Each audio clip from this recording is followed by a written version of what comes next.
Bueno, reciban un saludo de parte de mi esposa Xochitl, que no pudo estar conmigo. Teníamos los planes de que ella iba a estar conmigo en este fin de semana, aquí con ustedes también, pero lastimosamente varios otros eventos que se nos pusieron en el camino y no se nos hizo posible. Estaba hablando con hermana Mónica y le dije, la próxima vez le prometo, hermana Mónica, que mi esposa va a estar aquí conmigo, me preguntaba por ella. Así es que reciban ese saludo, hermanos. También reciban un saludo de parte de mi congregación, allá en Sun Valley, California, en el sur de California. El pastor Héctor estuvo allá muy queridamente conmigo hace un mes atrás quizás, así que reciban también un saludo de mi congregación. También, hermanos, reciban un saludo del presidente de nuestra denominación, del doctor Greg Williams, que los recuerda a algunos de ustedes con mucho cariño, que en otras ocasiones me ha acompañado por acá. Amén. Así es que reciban esos saludos, y somos el cuerpo de Cristo. Les voy a pedir que se pongan de pie, vamos a dar lectura a la palabra del Señor y luego también vamos pues les voy a pedir que abran sus Biblias, hermanos, así es que las traen, si no, pues está bien, pueden escuchar la palabra. Quería predicar ahora, hermanos, el pastor me ha dado el privilegio de enseñar en los dos servicios y quería ver cómo unía los mensajes, y le he titulado a lo que vamos a hacer ahora, perseverando en la carrera espiritual. ¿Cuántos creen que eso es algo bueno, hermanos? ¿Sí, amén? Pero lo vamos a ver más en lleno en el segundo mensaje. Pero ahora lo quiero ver desde una perspectiva del pueblo de Israel. El pueblo de Israel, hermanos, le costó perseverar, ¿no lo creen? Le costó perseverar en el camino que el Señor le había llamado. Así es que en el libro de Oseas, en el capítulo 11, vamos a ver unos versículos muy lindos. Oseas capítulo 11, el versículo 1 al versículo 11. Cuando ustedes lleguen ahí pueden decir amén, y si nunca lleguen, no se preocupen. Oseas es uno de los profetas menores y a veces está un poco escondido ahí en la Biblia. Dice de esta manera el profeta Oseas en el capítulo 11, versículo 1: Desde que Israel era niño, yo lo amé. De Egipto llamé a mi hijo, pero cuanto más lo llamaba, más se alejaba de mí. Ofrecía sacrificios a sus falsos dioses y quemaba incienso a las imágenes. Yo fui quien enseñó a caminar a Efraín. Yo fui quien lo tomó de la mano, pero él no quiso reconocer que era yo quien lo sanaba. Lo atraje con cuerdas de ternura, lo atraje con lazos de amor. Le quité de la cerviz el yugo y con ternura me acerqué para alimentarlo. No volverán a Egipto, sino que Asiria reinará sobre ellos, porque no quisieron volverse a mí. En sus ciudades se blandirán espadas que destrozarán los barrotes de sus puertas y acabarán con sus planes. Mi pueblo estará resuelto a renegar de mi nombre. Por eso, aunque me invoquen, no los exaltaré. ¿Cómo podría yo entregarte, Efraín? ¿Cómo podría abandonarte, Israel? Ya no podría entregarte como entregué a Admá. Yo no podría abandonarte como a Zeboyín. Dentro de mí el corazón me da vuelcos y se me conmueven las entrañas. Pero no daré rienda suelta a mi ira, ni volveré a destruir a Efraín, porque en medio de ti no está un hombre, sino que estoy yo, el Dios Santo, y no atacaré la ciudad. El Señor rugirá como león, y ellos lo seguirán. Cuando el Señor lance su rugido, sus hijos vendrán temblando de occidente. Vendrán desde Egipto temblando como aves, vendrán desde Asiria temblando como palomas, y yo los estableceré en sus casas, afirma el Señor. Padre bueno, en tu nombre, mi Dios, bendecimos tu palabra en nuestros corazones. Espíritu Santo, ilumina nuestra mente, Señor, para poder entender la palabra escrita y que esta palabra escrita nos vaya a señalar a Cristo Jesús, quien es nuestro Salvador, y es esa palabra viva, Señor. Así es que te pido que bendigas esta palabra que procede de mis labios. Bendice, Padre Celestial, a este pueblo que nos escucha, tanto los que estamos presencialmente como aquellos que posiblemente nos están acompañando de una manera virtual. Que tu palabra llegue a nuestras mentes, nuestros corazones, y que sea procesada y aplicada. En tu nombre, Señor. Amén y amén. Gloria a Dios. Tomen sus asientos, hermanos. Qué preciosa palabra, ¿no?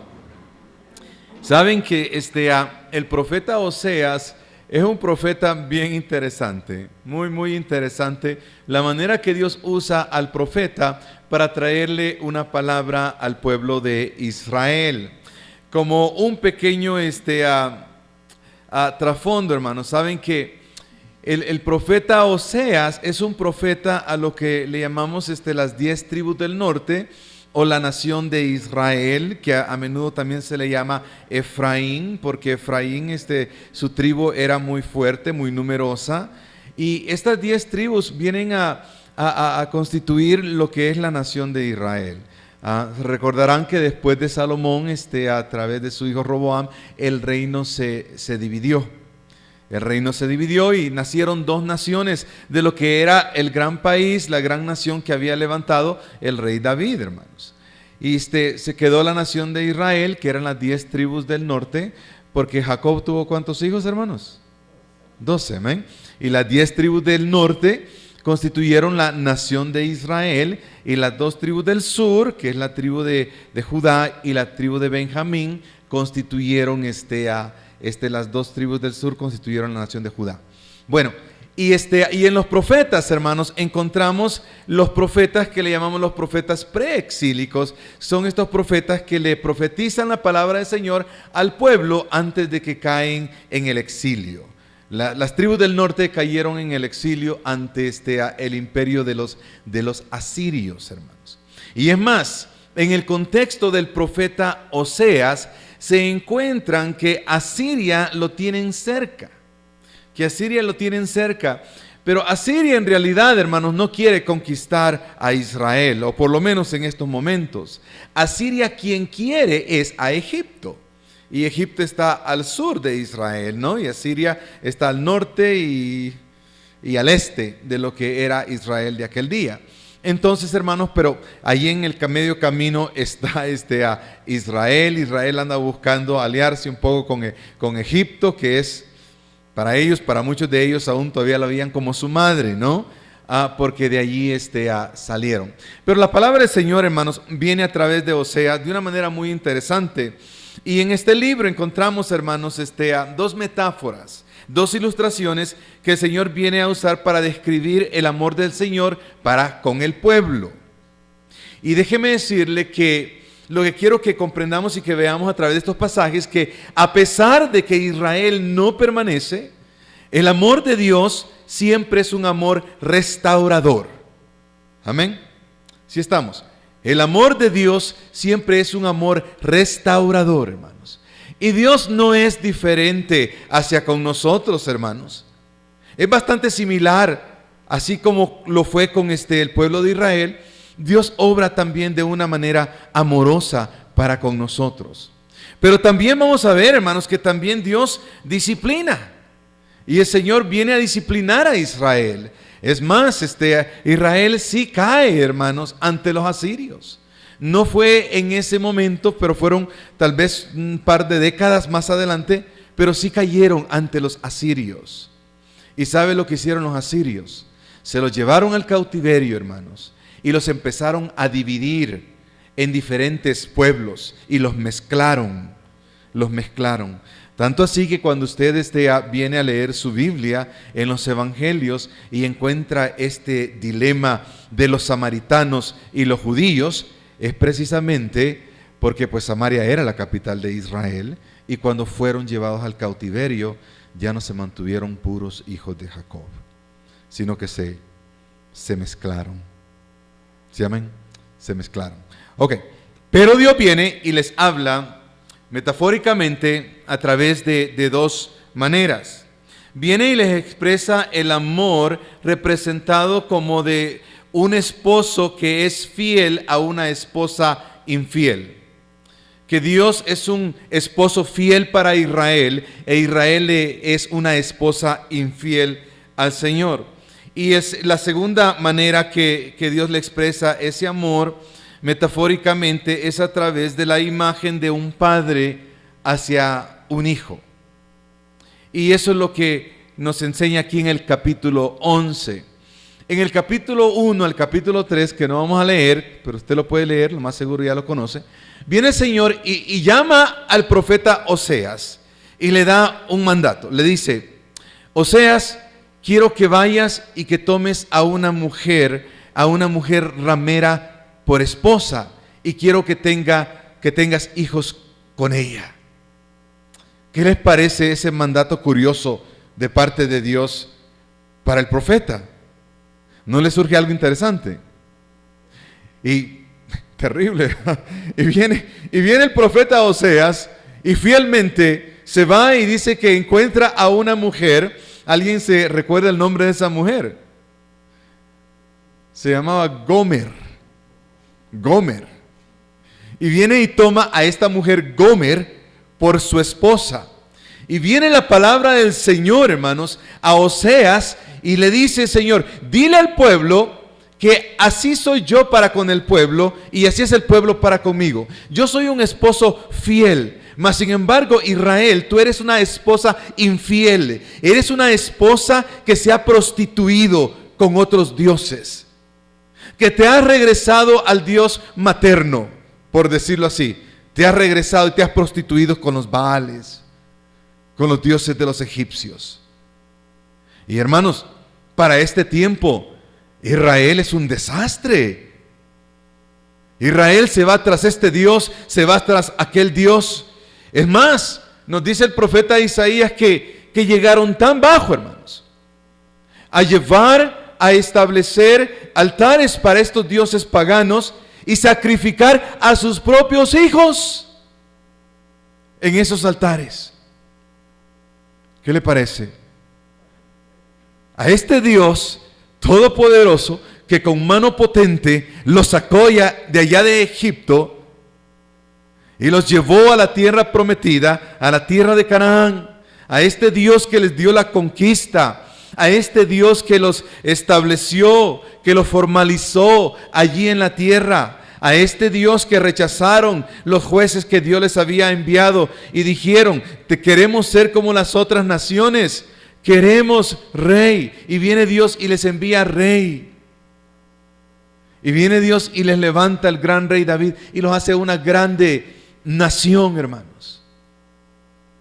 A este Dios majestuoso, que ha sido majestuoso para con ellos, pasa el tiempo, se convierte bastante rutinaria sus expresiones religiosas y sus expresiones hacia Dios se convierten bastantes vacías y empiezan a irse tras otros dioses paganos. Si usted mide la historia de Israel, se va a dar cuenta que a Israel le costó permanecer en su carrera espiritual. ¿Sí, amén?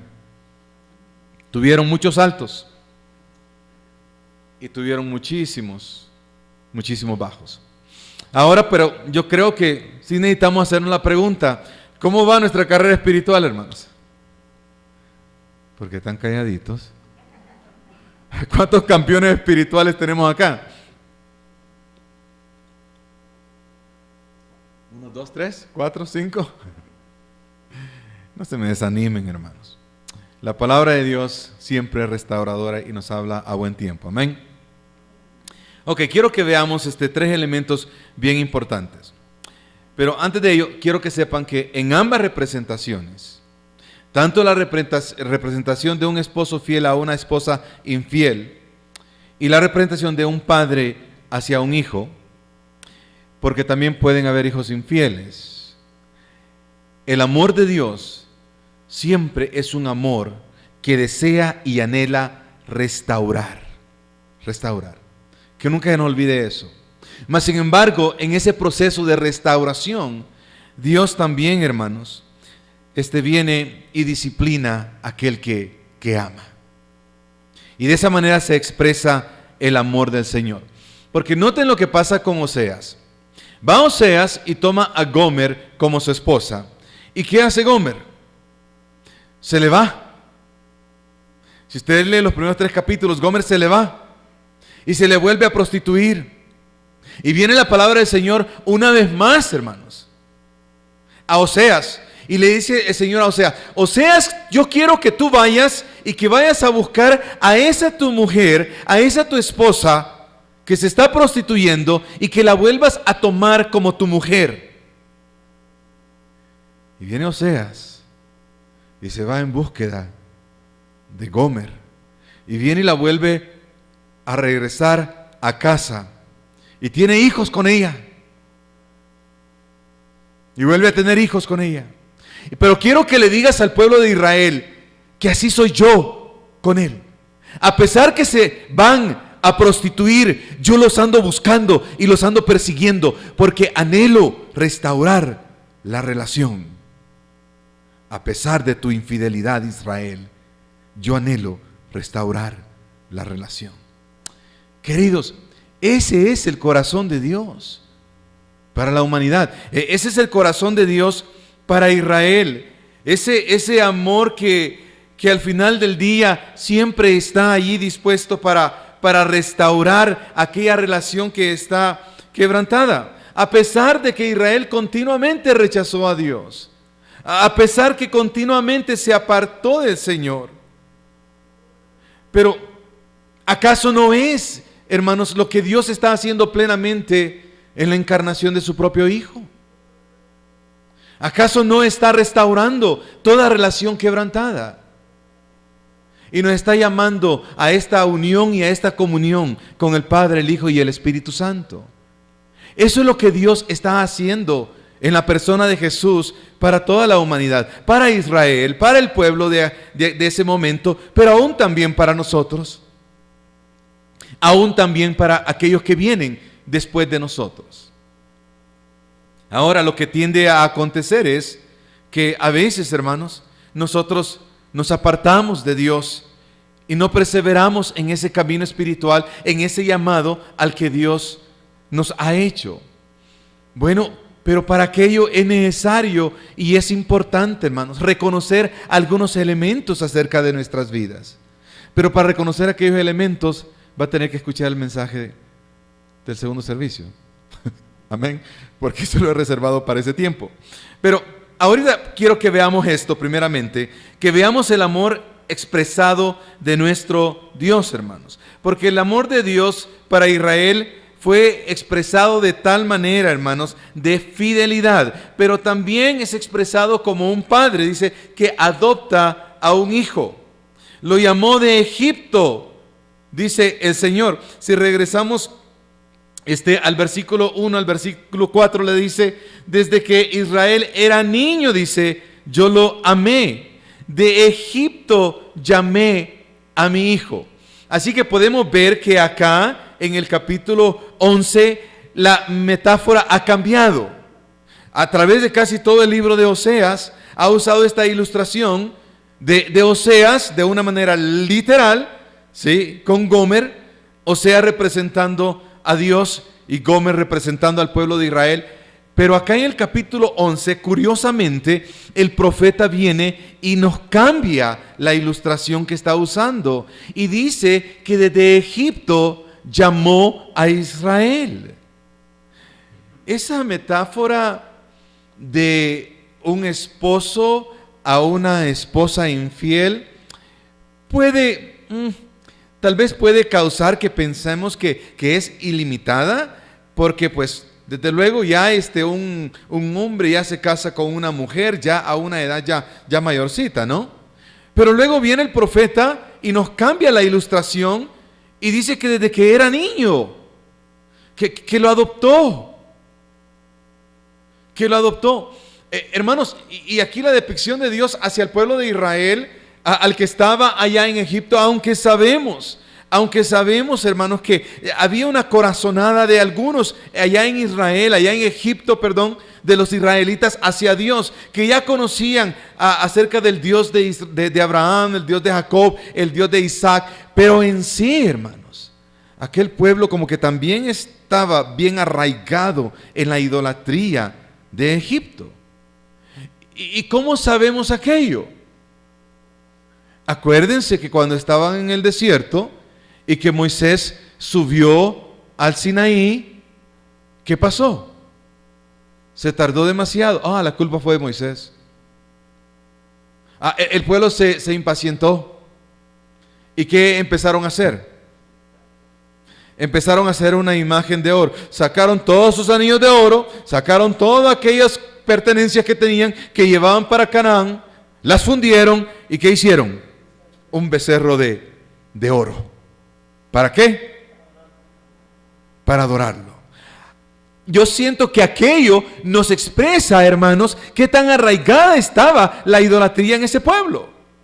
El anhelo y el deseo que tenían de regresar allá a Egipto nos dice bastante acerca de ellos, ¿sí o no? ¿Verdad que sí? Ahora baja Moisés con la ley y Moisés está indignado, tan indignado que quiebra las tablas de la ley en dos. Como que estaba arraigada la idolatría en Israel. Y el Señor viene y dice que desde Israel, cuando era un niño, dice, yo lo amé, le expresé el amor de niño. De Egipto llamé a mi hijo, lo adopté y lo hice mío. Lo hice mío. Dice, pero cuando más lo llamaba, ¿qué hacía? Más se alejaba de mí. Y ofrecía sacrificios a sus falsos dioses y quemaba incienso a las imágenes. A pesar que yo fui, dicen, miren la ilustración, yo fui quien enseñó a Efraín a caminar. Yo lo tomé de las manos y lo enseñé a caminar. Entonces ahora la ilustración es de un bebé prácticamente, ¿no? ¿A qué edad empieza a caminar un bebé? Al año y medio, a los 2 años. No, hermano, la verdad que tú estabas muy mal si empezaste a caminar a los 2 años, ¿eh? Algo pasó ahí. Pues yo, hermanos, tengo un nietecito, Luquitas, ha llegado a hacer destrace ahí en la casa, pero también a iluminar nuestra vida de amor. La verdad es que sí. Y Luquitas cumplió 1 añito el 4 de agosto, hermanos, el 4 de agosto. Pero el 28 o el 29 de julio, Luquitas empezó a caminar. Empezó a dar ya estaba que tambaleaba así, pero para el 29 de julio, y noten esto, estábamos en casa de mi hermana en el estado de Oregon, y con mi cuñado, no fue con el abuelo, sino fue con mi cuñado, que tuvo la audacia ese niño de empezar a caminar. Y lo peor es que yo no estaba ahí en ese momento. Bueno, pero como borracho empezó a caminar pero de que empezó a caminar nadie lo detuvo. Pero sí jugué un rol ahí, sí lo poníamos en la casa, ¿no? Ahí apoyándolo, agarrándolo así, que diera sus pasitos. ¿Se pueden imaginar ese visual de un padre amoroso tomando a su hijito y enseñándole a caminar? ¿Sí? Y si se cae, ¿qué hace con el bebé? Lo levanta. ¿Sí? Y le soba allí donde se golpeó. Le dice el Señor a Israel, así he sido yo para con Israel. Y con cuanto más lo llamaba, ¿qué sucedía? Más se alejaba. Le enseñé a caminar, lo tomé de la mano, pero él no quiso reconocer que era yo quien lo sanaba. Ese fue, hermanos, ese fue el pueblo de Israel. Constantemente en su caminar espiritual así fue. Pero quiero que entiendan esto, que el amor de Dios, el amor divino, fue expresado. Amén. Israel no puede decir, no conozco el amor de Dios. Israel no podría decir, no conozco la ternura de Dios. Israel no podía decir, no pude ver el corazón del Padre Celestial. Israel no podía decir, no experimenté su gracia, no experimenté su bondad. Y yo le aseguro, hermanos, que usted y yo tampoco podemos decir lo mismo. Estoy seguro que tanto usted como yo hemos experimentado ese amor divino. Se nos ha expresado ese amor divino. Se nos ha expresado esa gracia de Dios, esa bondad y esa misericordia. Cierto, hemos pasado 2 años y medio difíciles, ¿sí o no? Cierto, el tiempo de COVID ha sido un tiempo muy difícil. Cierto, tal vez algunos de ustedes han perdido sus familiares. Cierto, algunos de ustedes tal vez sufrieron por la enfermedad. Cierto, otros por otras enfermedades, situaciones económicas, situación acá, circunstancias acá y allá. Pero no me puede decir que en medio de esto no se ha expresado el amor de Dios. Y lastimosamente, a veces ni tampoco podemos decir que le hemos sido fiel al Señor, a pesar de experimentar su gracia, su bondad y su misericordia. Hermanos, creo yo de que en nuestra carrera espiritual, en nuestro caminar espiritual, en ese llamado que tenemos de Dios, cierto que vamos a pasar por altos y bajos, situaciones y circunstancias, pero lejos de mí que nos vayamos a prostituir con otros dioses. Amén.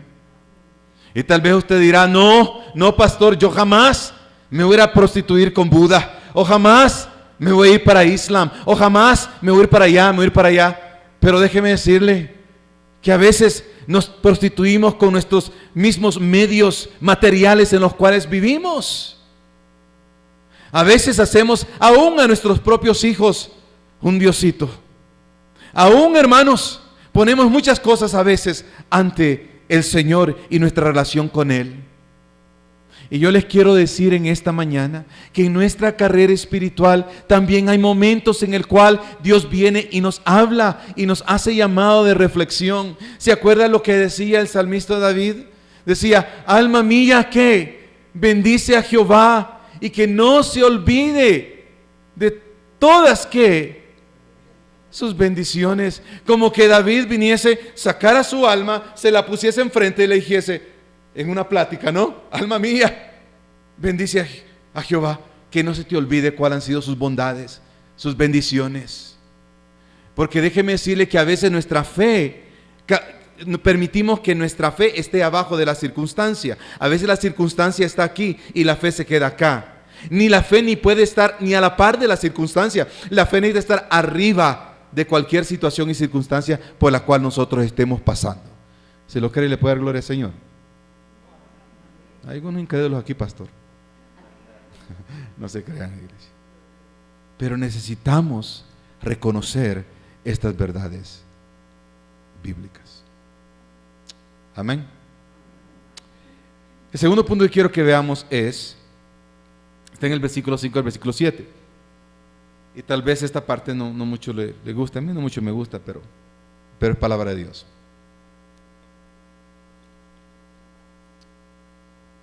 Y esto es que el amor de Dios, a pesar de que es un amor restaurador, pero el amor de Dios también se expresa a través de la disciplina divina. Hay disciplina divina en el amor divino. Y miren lo que el Señor a través de Oseas le dice al pueblo de Israel.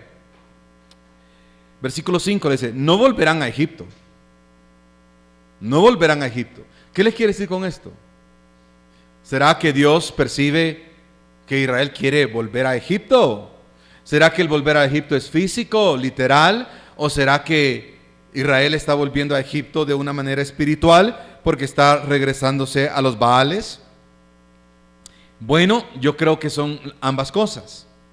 Les vuelvo a repetir, si nos contextualizamos en lo que está aconteciendo en este momento en la vida de Israel, es precisamente que están buscando aliarse con Egipto, porque ven que las tropas de Asiria vienen en contra de sí. Pero de una manera espiritual también están regresando a Egipto, porque están, como quien dice, regresando a su Dios materno. Están regresando a los Baales, allá donde Dios les llamó. Me pregunto yo, ¿De dónde le llamó el Señor a usted? ¿De dónde me llamó el Señor a mí? ¿Será que queremos regresar allá? Yo diría no. ¿Verdad que no? La carrera tiene que continuar. El camino no puede detenerse. Necesitamos, de alguna manera, encontrar la fortaleza espiritual, la energía espiritual, la valentía espiritual, la sabiduría espiritual, para no únicamente hacerle frente a cualquier situación, circunstancia que tengamos en nuestra vida, sino también para continuar el camino espiritual y el llamado espiritual al cual el Señor nos ha llamado. ¿Sí, amén? Necesitamos, hermanos, continuar en este camino. No volverán a Egipto, le dice el Señor, sino que Asiria reinará sobre ellos, porque no quisieron volverse a mí. Egipto va a caer, le está diciendo.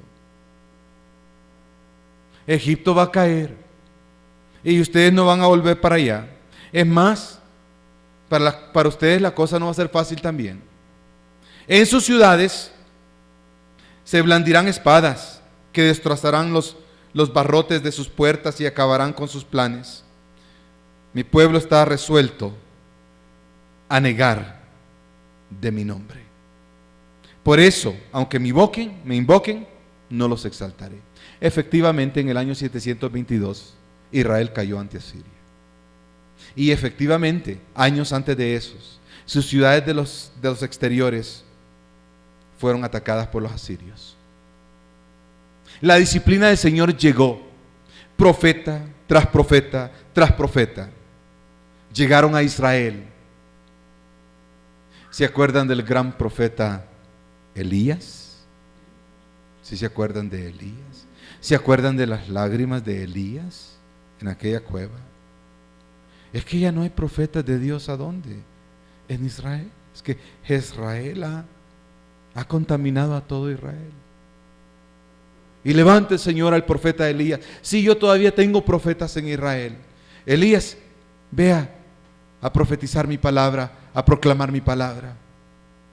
Y se acuerdan en la gran escena que causó Elías allá con los profetas de Baal y con los profetas del Señor.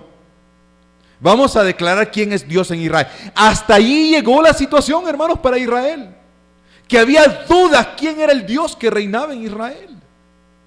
Detente, haz una pausa, ponte a pensar en aquello, que la situación se puso tan crítica para Israel que hicieron una pausa. Oiga, hay que hacer un análisis aquí. ¿Quién es Dios en Israel? ¿Es Baal o es Jehová? ¿Quién es el Dios verdadero?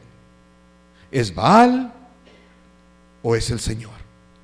Como quien dice que lo estaban cuestionando en sí quién era el verdadero Dios.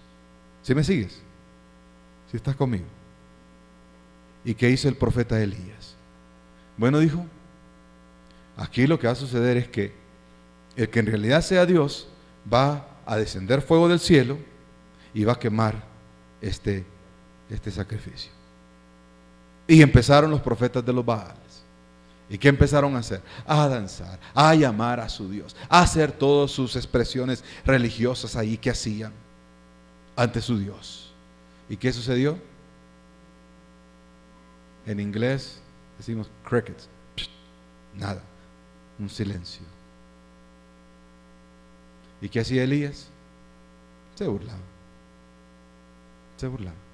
porque sabía que Baal no era Dios. Y viene Elías, ¿y qué hace? Le ora al Señor y hace ascender fuego del cielo. Ok, Israel, quiero que sepan que Jehová es Dios, porque habían perdido la sensibilidad acerca de quién en realidad era su Dios. Quiero que sepan que eso no sucede a nosotros los creyentes. A veces, queridos, empezamos a valorar otras cosas, y no valorar aquel que es nuestro Dios verdadero. el creador de los cielos y de la tierra, aquel Dios que se encarnó, aquel Dios que nos ha expresado su amor de una manera increíble. Entonces, ¿qué es lo que hace Dios con Israel? Los disciplina para que ellos sepan quién es Dios. ¿Y qué es lo que hace Dios con nosotros? Hace lo mismo. A veces nos disciplina para que nos demos cuenta en realidad quién es Dios. Como quien dice, como que Dios necesita tomar nuestra atención, captar nuestra atención. Y a veces se da a través de una disciplina. Y la disciplina, a veces no la vemos. Pero déjenme decirles que hay situaciones y cosas que Dios ha permitido en su vida. Porque si creemos que Dios es soberano, ¿sí? Eso quiere decir que Dios tiene absolutamente todo el control, tal y como dice la palabra, dice que ninguna hoja cae de un árbol si no Dios no la permitiese. Eso quiere decir que Dios absolutamente tiene el control. Y eso quiere decir que hay cosas en nuestras vidas que Dios no las detiene. Aunque oremos, Dios no las detiene. Que Dios deja que el curso de la vida se dé. Escucha bien lo que estoy diciendo. No estoy diciendo que Dios las provoca, sino que estoy diciendo que Dios no las ¿qué? No las detiene. Porque el curso de esta vida se da. Y en esta vida hay aflicción. Dijo el Señor Jesús, en este mundo tendrás ¿qué? Aflicción. Y déjeme decirles que hay momentos que usted está afligido y usted le ora al Señor y el Señor lo detiene. Pero hay momentos que usted está afligido y le ora al Señor y el Señor no lo detiene. Porque de luego el Señor quiere captar su atención. A eso le llamamos la expresión de la disciplina del amor divino. Y a veces ni cuenta nos damos, pero estamos pasando por una prueba, por una disciplina. Y Santiago nos dice que cuando entres a la prueba, hazlo con gozo. ¿Y cómo lo hacemos? Todos renegados, renegándole al Señor. ¿Pero por qué, Señor? Que mira aquí, que mira allá, que mira esto, que mira lo otro. Como que el Señor estuviera ciego. Mira, Señor, acá, ¿qué está pasando aquí, Señor? Señor no está ciego, hermanos. Él puede ver, pero está permitiendo que aquello se dé. Él permitió que Israel cayera ante Asiria. Porque mi pueblo está resuelto a renegar de mi nombre. Está resuelto. Está resuelto. Te estoy diciendo que es necesario que valores quién es Dios para ti, quién es Dios para mí, y que valoremos o que analicemos cuáles han sido nuestras expresiones hacia Dios. Te voy a decir algo que me frustra bastante, que en estos últimos días, que me ha frustrado bastante como pastor, que muchos de mi congregación se han sentido demasiado cómodos, que les llevo la palabra a sus sofás, y esto no estoy criticando absolutamente a nadie, con todo respeto y amor, pero les llevo la palabra a sus sofás, con su cafecito, su pancito, chévere, rico, está bien, no tengo problema con aquello. Hubo un tiempo y un espacio para aquello, pero eso no es lo que me frustra, es lo que me molesta. Lo que sí me molesta es que el siguiente domingo los he visto ahí en las redes sociales en Disneylandia, en medio de miles y miles y miles y miles y miles y miles de personas. Lo bueno que esto no lo vamos a transmitir a mi iglesia, y luego, unas semanas después, algunos de ellos que tienen COVID. Sí. Y ahora, pastor, por favor, pónganos en las cadenas de oración porque nos llegó COVID. Pero este pastor es sabio, le doy gracias a Dios, no digo nada acerca de ello.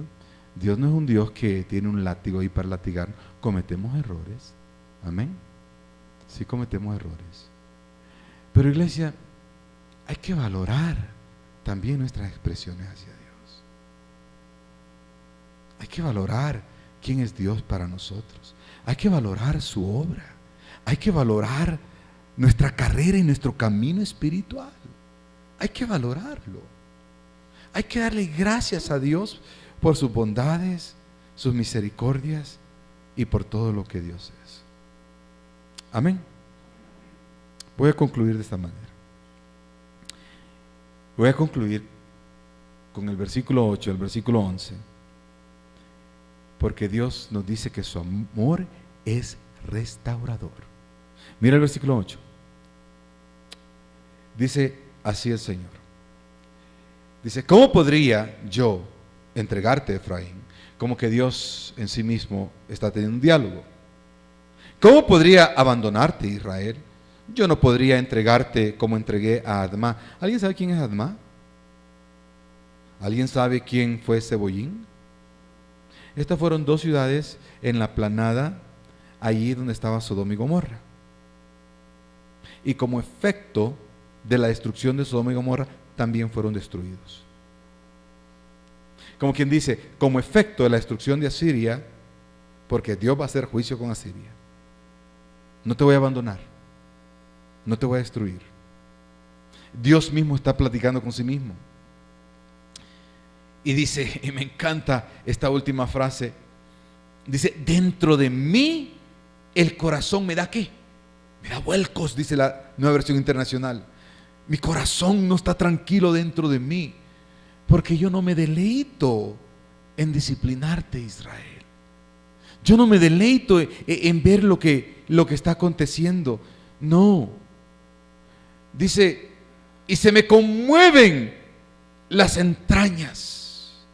Este es el corazón de un padre que ama a sus hijos. Este es el corazón de un esposo que ama a su esposa a pesar que se ha ido a prostituir, pero todavía la ama. Y la disciplina y hace esto y lo otro y la quiere dejar, pero su corazón se conmueve y se da vueltas internamente hasta las entrañas, porque el amor que tiene es puro. ¿Sí lo ves? Es puro. Y dice, mi corazón me da vuelcos y se me conmueven las entrañas, pero no daré rienda suelta a mi ira. No lo haré. Ni volveré a destruir a Efraín.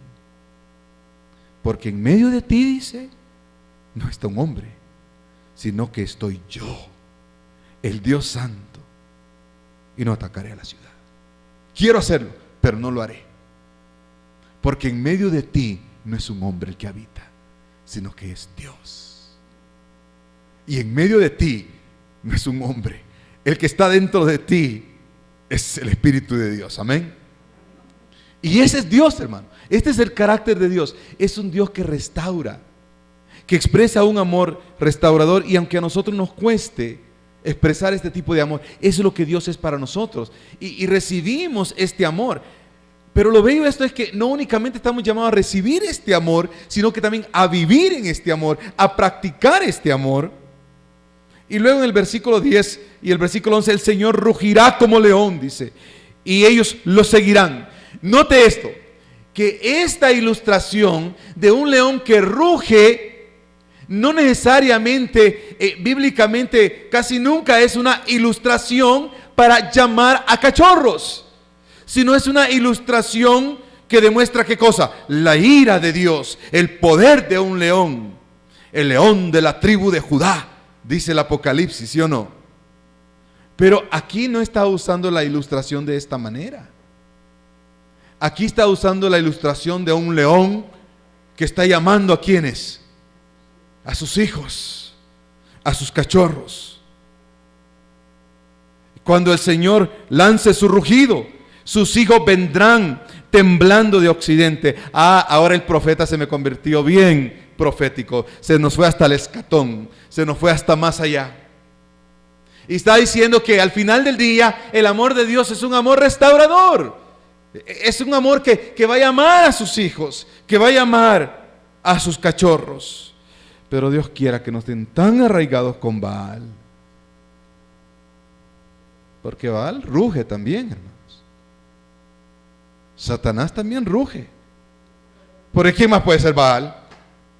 Más que la obra de Satanás. Déjeme decirle que Baal también ruge. Pero es el Señor que Él ruge llamando a sus cachorros. Y yo sé que el Señor está rugiendo ahorita en este momento, porque la palabra de Dios nunca regresa vacía. El Señor siempre viene Y el Señor siempre viene y nos llama. Y sus hijos vendrán temblando. Vendrán desde Egipto temblando, dice, como aves. Vendrán desde Asiria temblando como palomas. Y yo los estableceré en sus casas. Y esto lo afirma el Señor, que a pesar de la infidelidad y el rechazo del pueblo, Dios no está dispuesto a repudiar y a renunciar a ese pueblo. A pesar de la infidelidad del pueblo, no está dispuesto a repudiarlos. ¿Por qué? Porque su carácter es amor. Porque Él nos ha adoptado como sus hijos. Y en Cristo Jesús dice que nos ha dado a participar de todo lo que Él es. Que aún dice que somos coherederos juntamente con Cristo. ¿Sabe lo que eso significa? Que la herencia del Hijo del Padre es tuya y mía. ¿Sabe lo que significa? Que seamos hijos adoptados del Padre, pero que el Padre nos vea como hijos legítimos a través de su Hijo. ¿Sabe la implicación? Que su Hijo comparta con nosotros su Padre y que el Hijo comparta con nosotros su casa. Espero que lo valores. Papá, te quiero dar gracias porque tú nos hablas. Te quiero dar gracias, papi lindo, porque a veces, como tu hijo que soy, a veces, Señor, me voy por otros caminos. Mas sin embargo tú me esperas y me recibes, me abrazas. Así eres tú, papi. Gracias. Gracias. Papi, gracias porque a veces, como tu esposa que soy, y sé que la boda del Cordero un día llegará y que me tengo que estar preparando para vestirme de lino fino, limpio, resplandeciente, pero a veces escucho el rugir del león de Baal y escucho el rugir del materialismo de este mundo y escucho el rugir de tanta noticia, tanta política, tanto deporte, tanto esto y tanto lo otro. Y a veces, Señor, me envuelvo de tal manera que a veces ni lo veo que me estoy prostituyendo, Señor. Pero es precisamente lo que a veces pasa. Pero tú, buen Dios, en ese amor restaurador que me tienes, me eres fiel. Me llamas, me amas. Gracias, papi. Yo también te amo, Señor. Perdónanos. Perdónanos. Ayúdanos. Ayúdanos a proceder en esta vida de tal manera que nada me separará del amor de Cristo. Ni hambre, ni peligro, ni cuchillo, ni lo alto, ni lo profundo. Afirma en mí, Señor, que nada me va a separar de tu amor. Enséñame a reconocer tu disciplina, porque demandas una respuesta de mí hacia ti. Demandas que te valore como lo que tú eres: un padre amoroso, un esposo fiel. Ayúdame a poderlo ver con claridad, Señor, oh Padre Celestial. Y también te pido, mi Dios, que tú le ayudes a esta expresión de tu iglesia aquí en Bogotá a que te responda con fidelidad, a que pueda ver tu mano y tu amor expresado. Gracias, papi.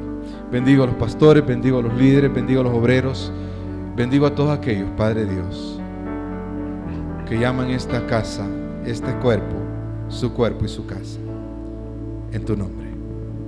Amén y amén.